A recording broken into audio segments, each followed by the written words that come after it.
మొత్తం ఆయనని ఇన్వెస్టిగేట్ చేసిన తర్వాత ఆయన దగ్గర ఉన్న హార్డ్ డిస్క్ అంతా రికవర్ చేసిన తర్వాత దాదాపు 21,000 సినిమాస్ ఆయన హార్డ్ డిస్క్ లో పెట్టడం జరిగింది.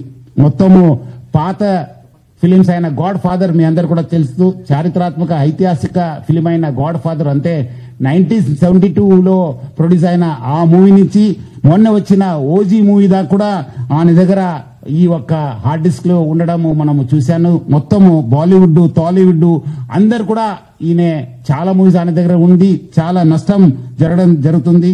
అదేవిధంగా ఆయన ఇప్పటిదాకా ఒక 20 crores సంపాదన చేశారని చెప్పి ఆయన వెల్లడించారు. మనం దాంట్లో 3 కోట్ల రూపాయలు మనము సీజ్ చేయడం జరిగింది. అది ఇంకా మనం ఆయన ఫైనాన్షియల్ డీటెయిల్స్, ఆయన మనీ లాండరింగ్ ప్లస్ ఏం చేశారు, ఎక్కడెక్కడ చేశారు, ఈ ర్యాకెట్ లో మొత్తం ఏముందని తెలుసుకోవడానికి ఆయన పోలీస్ కస్టడీ కూడా మనం అడగడం జరిగింది. అది వచ్చిన తర్వాత కూడా ఇంకా మనము ఆయన దగ్గర ఉన్న విషయపైన మనం రాపట్టుకోవడానికి మా వంతు కృషి చేయడం జరుగుతుంది.